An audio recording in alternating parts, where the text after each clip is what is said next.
আরে মামা, ওই যে রফিক যায় না? আরে রফিক না, রফিক স্যার বল। সে নতুন চাকরি পাইছে, গাড়ি কিনছে। কিন্তু মামা যতটুকু জানি বেতন তো বেশি না, চাকরিও নতুন পাইছে, এর ভিতরে এত কিছু কেমনে সম্ভব? আরে অবশ্যই ঘুষের টাকাই হবে, হালাল টাকাই, এত তাড়াতাড়ি এইসব কোনোদিনও সম্ভব না। আরে রাখ তোর বৈধ অবৈধ, টাকা ছাড়া দুনিয়া চলে নাকি? আর একটু হারাম পথে না কামালে জীবনে কিছু করা যায় না। আরে শোন, অবৈধ টাকা কোনোদিন সুখ এনে দিতে পারে না, আর এই যে পাপ কাজ করে টাকা কামাচ্ছে, এর শাস্তি ওর একদিন পেতেই হবে। আরে তোর জ্ঞান তোর কাছে রাখ, ওসব জ্ঞান দিয়ে দুনিয়া চলে নাকি? আরে মামা, তোরা কি এইসব নিয়ে নিজেদের মধ্যে ঝামেলা করবি, না এইসব বাদ দিয়ে মাঠের দিকে যাবি?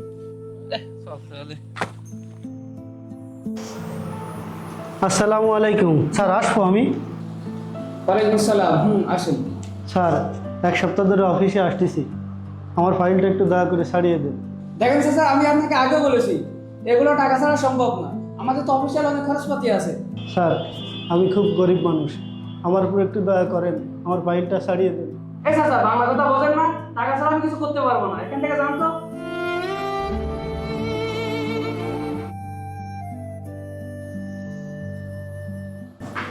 ভাই আপনি এখানে? আমাকে বলো তো, আমিই চলে যেতাম। এই মজিদ, ভাইকে চা দে। রফিক সাহেব, আমি এখানে চা খেতে আসি নাই তো, কাজের কথায় আসি। তো আমার উত্তরপাড়ার মিলের সরকারি কাগজপত্র কি রেডি হয়েছে? কিন্তু ভাই আপনি তো জানেন ওটা একটা অবৈধ প্রতিষ্ঠান, এর জন্য সরকারিভাবে বন্ধ করে দেওয়া হয়েছে। আচ্ছা রফিক সাহেব, আমার কাছে বৈধ অবৈধ বলে কোনো শব্দ নেই। আরে ভাই আপনি কোনো চিন্তা করেন না, সব আমি সামনে নিব।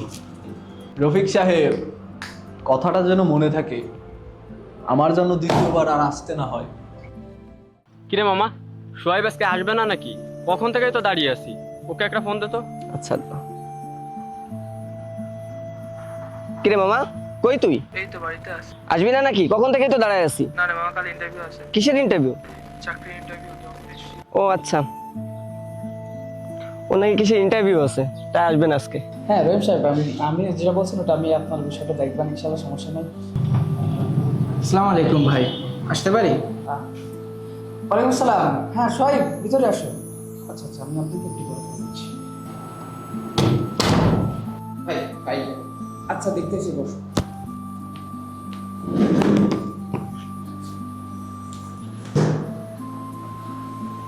হ্যাঁ সোহাইব, তোমার কাগজগুলো সবগুলোই দেখলাম আমি, সবগুলোই ঠিক আছে, তুমি চাকরিটা পাবে। সত্যি ভাই, চাকরি আলাদা আমি পাচ্ছি, আসলে চাকরিটা আমার খুবই প্রয়োজন ছিল। হ্যাঁ অবশ্যই হবে যদি তুমি চাও। দেখো সোহাইব, তুমি আমার এলাকার ছোট ভাই, তোমার জন্য আমি একটু করতেই পারি। বোঝো তো বর্তমানে তো টাকা পয়সা ছাড়া কোনো কিছু হয় না। আসলে ভাই, আপনি তো সবই জানেন, আমার পরিবারের যে অবস্থা, ঘুষ দিয়ে চাকরি করার মতো আমার সামর্থ্য নেই। দেখো সোহাইব, আমি তোমার বিষয়টা দেখবো। আর তুমি এটাকে ঘুষ বলছো কেন? এটা হলো তোমার চাকরি কনফার্ম করানোর জন্য উপর মহলে কিছু নাস্তা পানির খরচ দিতে হবে, আর তুমি যেহেতু আমার এলাকার ছেলে, তোমার জন্য কিছু কম করার ব্যবস্থা করবো। না থাক ভাই, তার আর প্রয়োজন নেই, আর ঘুষ দিয়ে আমি চাকরি করতেও চাই না। আর আপনি মনে হয় জানেন না যে রাসূল সাল্লাল্লাহু আলাইহি ওয়াসাল্লাম বলেছেন, যে ব্যক্তি ঘুষ দেয় এবং যে ব্যক্তি ঘুষ নেয়, উভয়ের উপরই আল্লাহর লানত। আর যে টাকায় গরিবের হক থাকে, সেই টাকায় কখনোই সুখ শান্তি আসে না। উফ সোহাইব, তুমি তোমার বয়ান থামাও তো, আর তুমি তোমার ফাইল ধরো, তুমি এখন আসতে পারো। কিরে মামা, তোর চাকরির কি খবর? আর ইন্টারভিউ কেমন হলো? আর চাকরি, এই যুগে কি আর মেধার মূল্য আছে? যার টাকা আছে তারই চাকরি। আরে মামা, দেশটা একদম নষ্ট হয়ে গেছে, যেখানেই যাই সেখানেই দুর্নীতি আর দুর্নীতি। আরে থাম তো, কিছু টাকা দিলেই তো পারতিস, চাকরিটা হয়ে যেত, তারপর তো কামাতেই পারতিস। না রে মামা, হারাম ইনকামের কোনো ইচ্ছা নেই, আর যে ইনকামের শুরুটাই হয় হারাম দিয়ে, তাতে আর সুখ শান্তি হবে না। আর দেখে নিস, এসব হারাম টাকা একদিন ঠিকই ধ্বংস হয়ে যাবে ইনশাআল্লাহ। আসসালামু আলাইকুম রফিক সাহেব, আমরা দুর্নীতি দমন কমিশন থেকে আসছি। আপনার বিরুদ্ধে দুর্নীতির অভিযোগ রয়েছে, আপনার অফিসটি আমরা সার্চ করতে চাই। এই অফিসটি তল্লাশি করো।